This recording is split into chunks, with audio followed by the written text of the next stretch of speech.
الدعوية سياحية دعوية حيوية نوعية، سياحية دعوية حيوية نوعية أبهت وأبهت.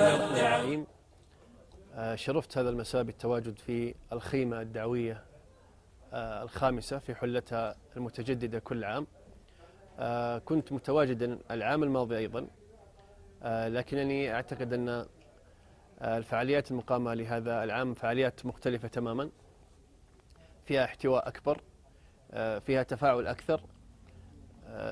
ما يدهش في الخيمة الدعوية أن الجهود المبذولة تطوعية وإن صح التسمية احتسابية، وهذا بالفعل ما يجعلنا نتفائل في مستقبل مشرق وشباب قادر على التعاطي مع كل مجريات الحياة.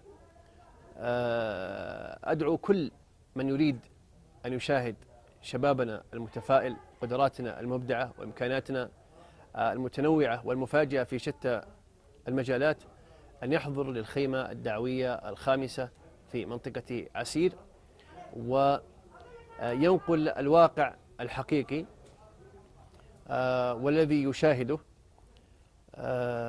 أكرر أنه أنا فعلا معجب بهذه التظاهرة وهذا الكرنفال الثقافي الدعوي الاحتسابي الاجتماعي الشبابي.